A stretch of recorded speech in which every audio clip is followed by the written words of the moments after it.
Hi everyone, welcome to Literary Gladiators. I'm Charles Galizia, and this is my first individual video. So for those of you that were waiting patiently, thank you. Here I am. This is all me. I will try to keep the puns to a minimum, maybe. And you're probably thinking to yourself, why the heck does he have a drum in front of him, or to the side of him? Most of you know this, most of you that don't know, I am the musical director to the show. And I hope you like it. Please let me know what you think, but that's for later. I wanted to discuss Walt Whitman's drum taps, being that I am a drummer since I'm old enough to walk. And obviously I was not John Bonham at age 3, but I was pretty good, and then I became, I'm now in a Scottish band. I don't think I can give out the name just yet because we are a non-profit, but still, enough about that. More about drum taps. Now, you must be wondering, why drums? What makes drums great? Because to me, drums are everything in my book. Rhythm is everywhere. You hear it, you see it. With rhythm, percussion. Percussion is defined as to hit something. I'm playing something. I'm doing something. I'm clapping my hands, stomping my feet. That's all percussion. And I got involved with that.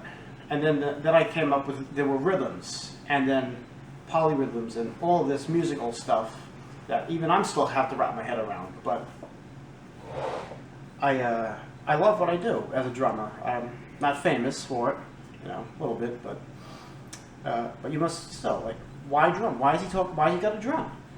During the Civil War, drums were used not for Led Zeppelin or anything like that. The soldiers weren't going, hey, play it set with heaven. Half of us are already there, but anyway, that's a joke. The drums, obviously, this is not an actual war drum because the drums they would wear were on a sling. They were rope drums. They were, that's completely different. That's how they got the traditional grip. And that's because the drum was on the sling, it was on a slant. Well, kind of like even more than this. So that's where they got this from. And a lot of jazz players play like that. I do as well sometimes, but marching bands as well. But the drums were used mostly for communication and to alert troops that were sleeping. They would stay out most of the time, and they would look out. And when they saw the torches or whatever they had, obviously they didn't have the mag light, they would get the drum and it would be a call to arms. And Walt Whitman was an advocate for the war at first, from drum taps. I think it's part of Leaves of Grass from 1861 to 1865. And his brother was in the war, and Whitman was an advocate for the war, the Civil War. We're not talking about World War I or anything. We're talking about the Civil War and how drums became part of today, and how we have them now, which is for music. Something else I wanted to say is not only for communication to get like a call to arms. It was also to soldiers when they march. They didn't have the Humvee then. They didn't have the tanks or anything like that. They had their 2 feet. Half of them probably had nothing on their feet. So the drummer would play something. They were called cadences, and that's what it evolved to today. I don't know what I've been told, but the soup I eat is cold, or something like that. Obviously, back then it was more propaganda. It was to keep the soldiers entertained while marching 85 to 100 miles a day, or even more, I don't know.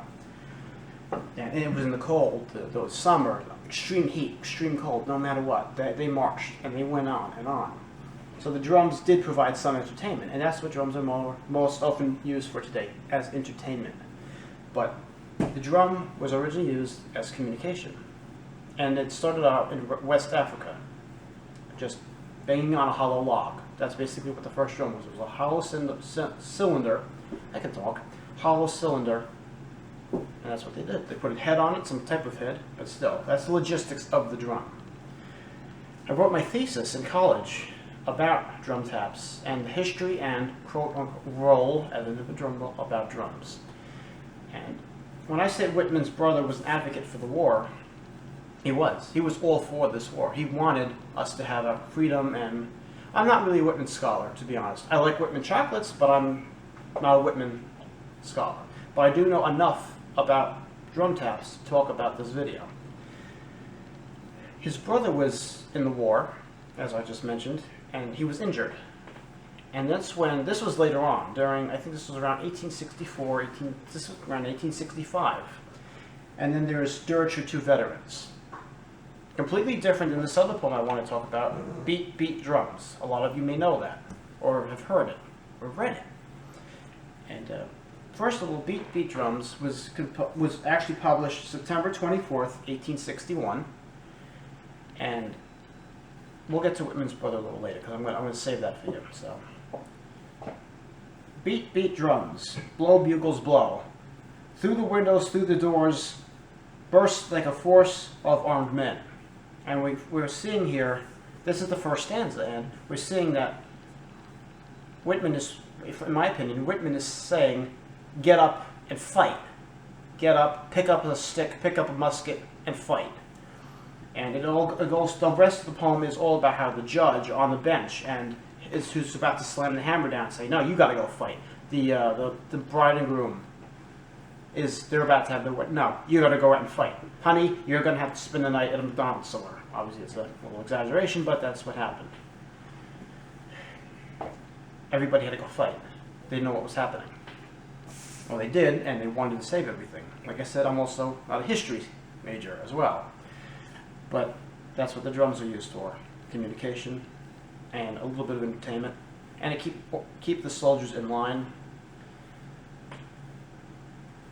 But when I say Whitman advocated the war, he would go to hospitals, he would go to, he would go everywhere, wherever he could help. I don't think he fought, but I know that he was at hospitals and in centers where soldiers would go to, you know, they would recuperate from their injuries, and he would go and talk to them and listen about their stories.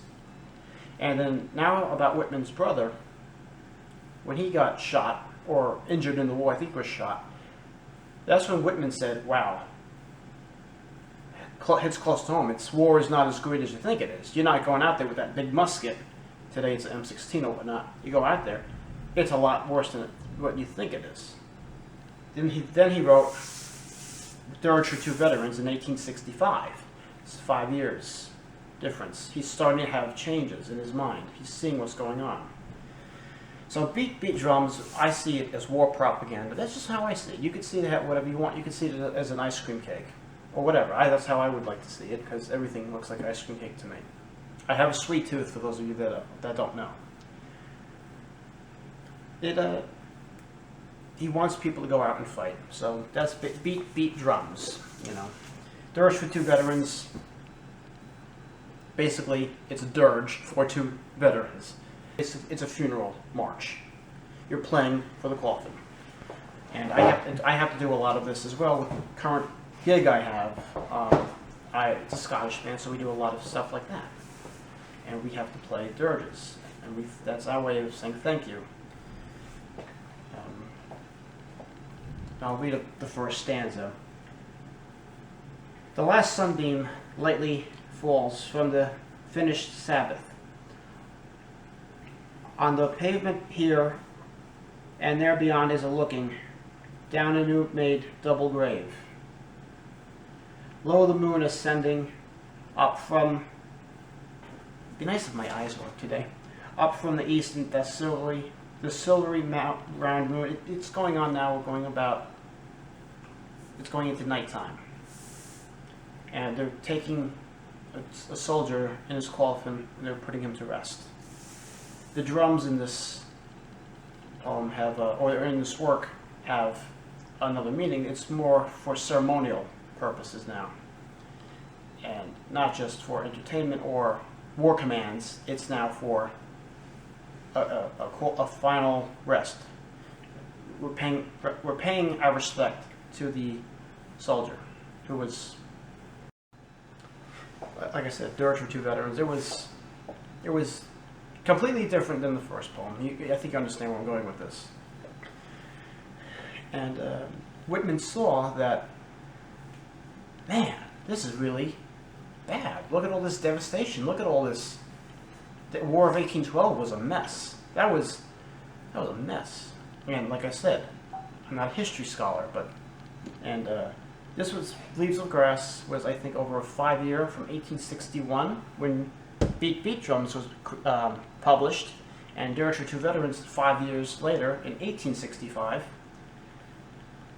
Big difference.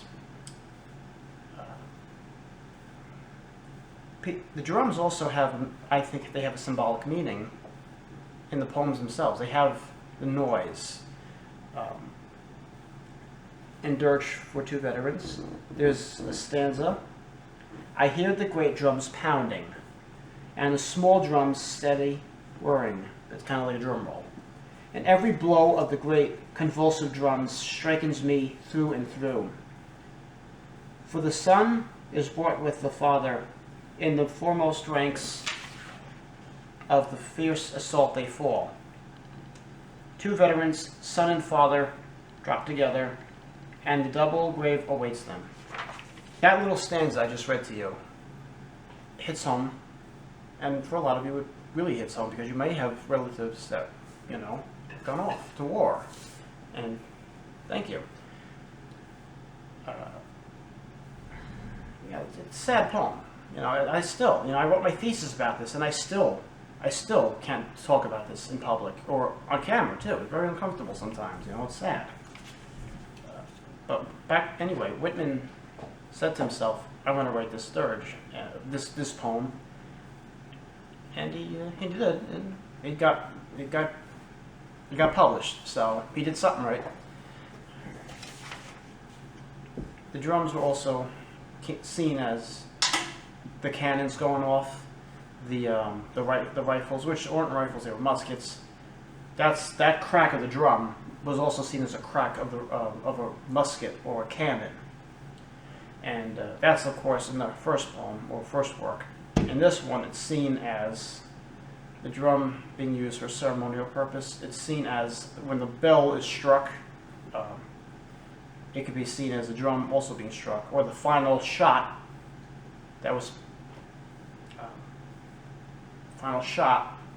could be seen as the last tap on the drum. So I hope you like this video, but I'm going to play a little bit of some cadences that were used for the dirge. Obviously, I'll do that last, but the first cadence I'm going to play, and they were all memorized as well. They were all memorized. The drummer that would go out with them was always the first to get shot. Usually, it was the first to get shot. The enemy saw that drummer and saw what he was about to do and wake up his troops. And he was usually a kid. Usually was about 11 or 12 years old. Probably younger. So let's end on a happy note. We'll do the beat drums on a happy at the end. I want to stick with Dirge for Two Veterans. Dirge would be more or less, it would be.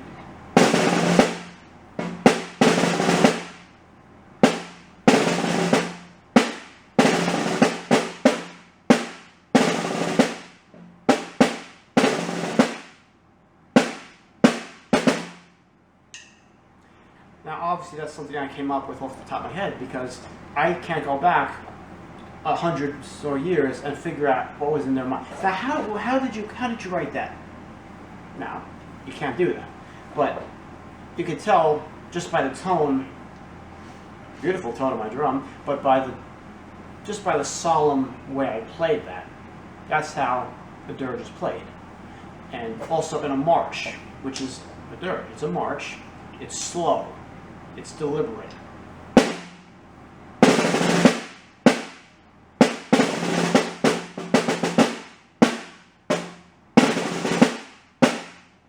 Something along the lines like that.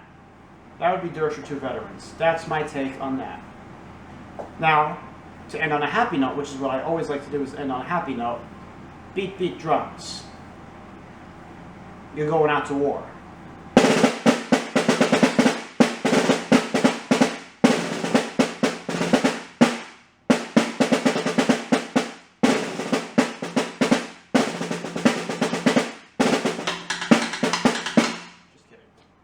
threw in there because I still like disco. We could tell there was a big difference in that. You're happy, you're cheerful, you're going off, you're going to go fight for your country, you're going to go out there and say, I want to help America become great. And you did.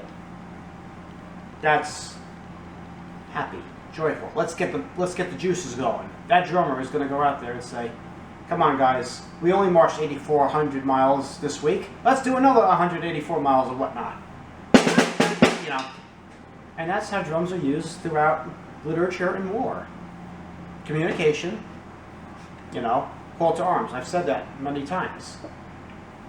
There would be little short measures that would be little beats, something like that would be like grab the guns, and the soldiers would hopefully know this, or